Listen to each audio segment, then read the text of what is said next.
Hello chess friends and welcome to Zarov's chess channel and welcome to a very cool game from the Legends of Chess tournament in 2020. It's former world championship challenger Boris Gelfand against the Chucky Vassily Ivanchuk, so two romantics of chess.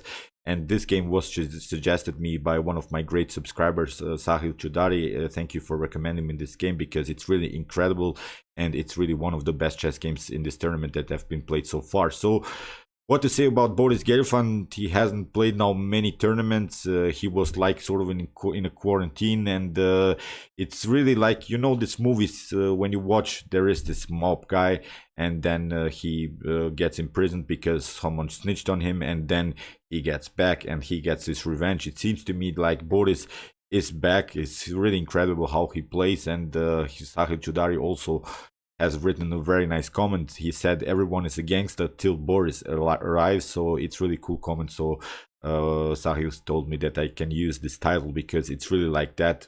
Boris is now out of prison and he'll kick your butt. So great performance so far by Boris. He played, as I said, another chess romantic because both of them are such great players with great tactical ideas, so this will be really an incredible game. So let's check out the game. Boris here with the white pieces played the move knight to f3, knight to f6. We have c4 and after g6, knight to c3 and d5. What Vasyl Ivanchuk is here trying is to go into a Grunfeld. After the move d4, we would have a Grunfeld defense. But the cool thing is that Boris is not allowing Grunfeld scenarios. He's playing simply a different move order to get out of the common ideas of the Grunfeld. Most of the times after trades of knights on c3, black is trying to crack the position with the move c5, but Boris Gelfand is not allowing that. He plays immediately c takes d5. After knight takes d5, he plays e4 without the move d4. In the main line you would play d4, then e4, after knight to c3, as I said, bishop to g7, and then followed with c5. So here after knight to c3, b takes c3. Again, we are continuing the game without playing this move d4. Never allow, as I said, to break the black to break the position. Here bishop to g7, rook to b1. This is a very important move and a cool move order that Boris Gelfand has prepared here. And the idea behind this move is to prevent this move bishop to g4. This bishop to g4 in the common Grunfeld, it's a positional pin, sort of, because the knight on f3 is controlling the d4 square. Then we could attack further with c5, so we would have the pin, the powerful attack on c5, which could of course also attack the d4 square combined with the bishop. So these pieces are related in the Grunfeld defense, and that's why this rook to b1 comes with the idea to prevent bishop to g4 immediately, because your b7 pawn is hanging. It's a very important thing because it allows Boris Gelfand to go in an early flank attack after castling. You see now h4. Now bishop to g4, as I said, doesn't work. Bishop to g4 would be also perfectly fine because it prevents some potential h5 moves. So far, great opening preparation by Gelfand. We have c5. So Chucky is continuing like he's playing the common Grunfeld, but now we have h5 and now knight to c6.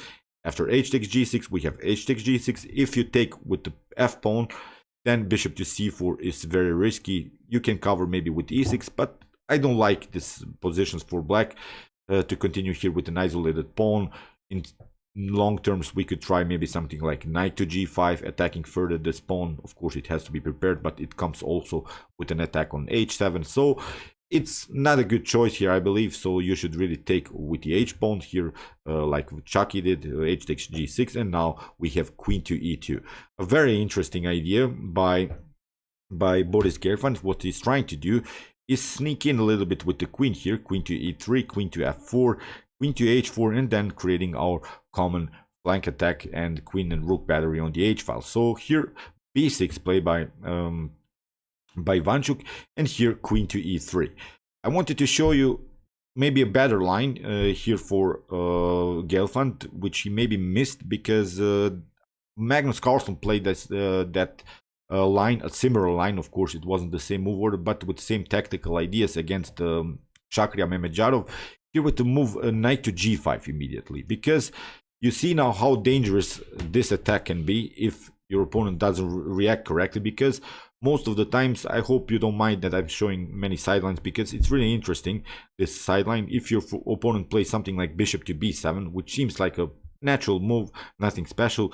And when you allow your opponent to get the queen into the game, you see after queen to h4, there is no good way to protect this. You can maybe play rook to d8, but now bishop to c4. All the pieces are playing in perfect harmony. If you try something like knight to e5, then you see knight to f7 is immediate possible. If you try king to f8 here, then again we could simply take the knight.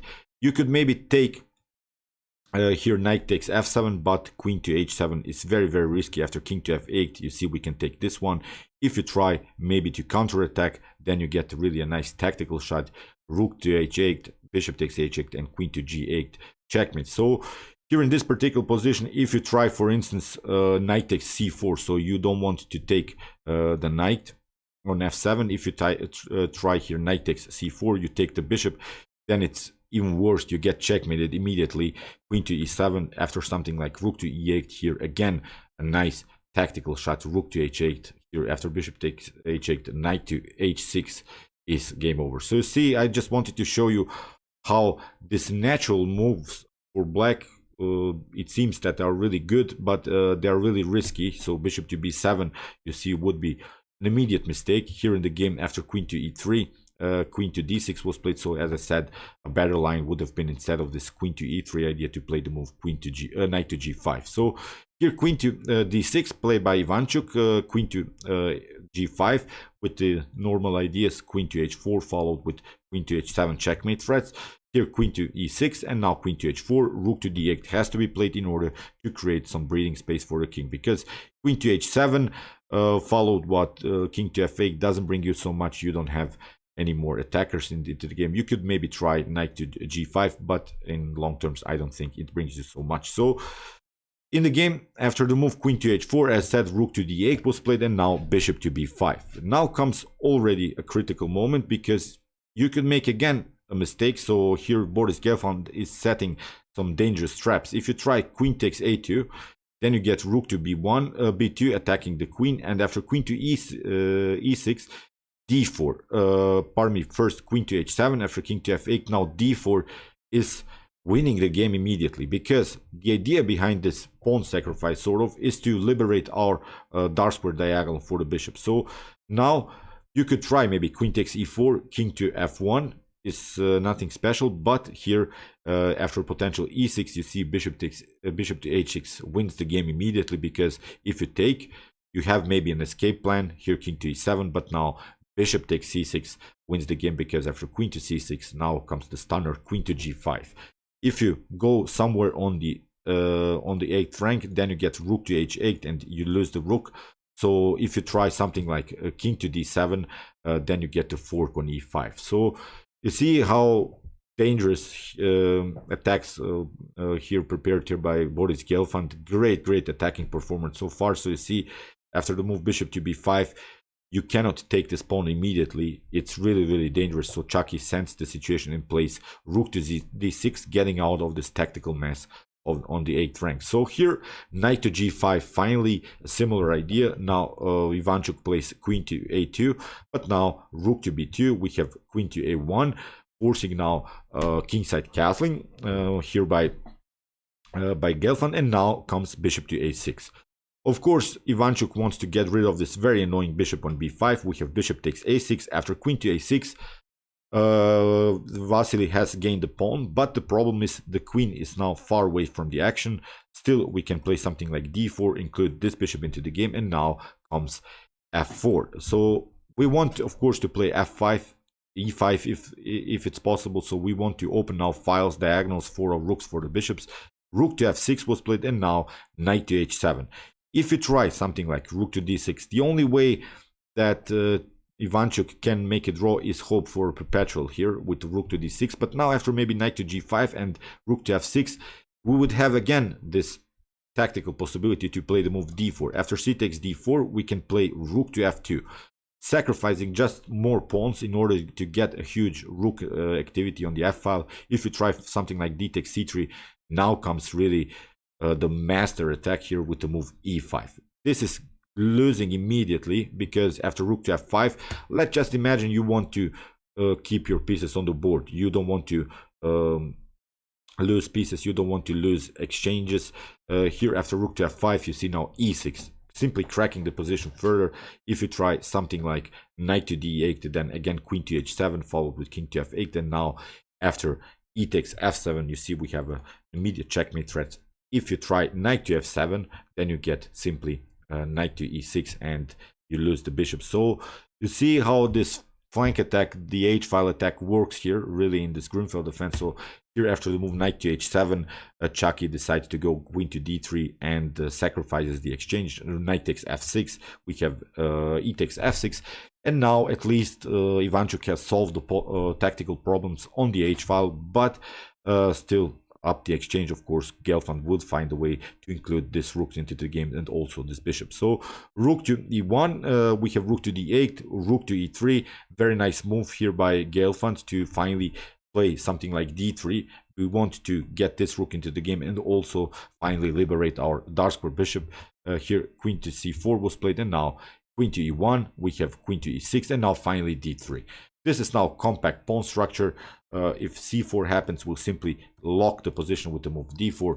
We'll get 3 advanced pawns here in the center, so it's of course a better continuation for white. So rook to d7, we have rook to f2. Finally, Boris gets his pieces into the game. We have bishop to f8 and now f5, simply cracking the position. Queen to d6, now rook to h3, knight to e5, and now bishop to f4. Very nice positional pin here, because we want to get rid of this knight. The knight is the only flexible piece of blacks that can maybe create some damage here in white's position, so that's why it's good to get rid of it. So after the move g5, we have bishop takes e5, queen to e5, and now rook to c2. We have bishop to d6, and now queen to e2. Very nice move, because here Gelfand sensed with his move rook to c2 that Ivanchuk will build a bishop and queen battery, so there are maybe some tactical threats here around the square h2, so getting some breathing space here with rook to c2 is also a nice idea. Bishop to d6, and now queen to e2, we have king to f8, and now rook to h8, king to e7, and now this queen comes very, very actively into the game. Queen to g3 played by Ivanchuk, but now rook to f2. Very important thing to restrict this square for the queen. Queen to e1 is of course a dangerous move. It leads into checkmate, so that's why bishop to f4 played here by Ivanchuk, with some ideas to play bishop to e3, but it's a little bit too late because now we have the move queen to h6, and if you try bishop to e3, then you get a checkmate in one here. Queen to f8, great tactical calculations here by Boris Gelfand. After so that's why king to d6 had to be played, but now rook to c8, very nice move to restrict this king's ability to escape, because if this king escapes, then it could be really dangerous. Combined with this bishop and the queen, there are also some dangerous threats. You saw bishop to e3 is an immediate threat, so you have to be careful and you have to be accurate in this attack. Rook to c7 was played, and now we have queen to f6, and in this position Vassily resigned. There's nothing you can do. If you try here, then you will simply take this pawn, first pardon me, here this rook, then this pawn, and in this position, as I said, Chucky resigned. So great attacking performance by Boris. He's back. I'm glad that he's back. I'm glad also that Ivanchuk is back, because chess is not the same without them. They're really this attractive players, this romantic players in chess, and it's really fun to watch them, even if they're losing some games. But this tournament will be simply a great tournament with them, and it's their presence is really spicing up this very nice tournament. So okay, I hope that you enjoyed this game. I really enjoyed it a lot. Thanks, Sahil, for recommending this game. Of course, I'll try to cover more of these games of this tournament. If you want to see more games of this Legends of Chess tournament, check out the link. Here are my so far analyzed games. And if you want to see the best chess games of all time, you can also check out my best chess games of all time series. And if you like this content, you can also subscribe to my channel. See you soon with some more videos, and chess is the best, of course.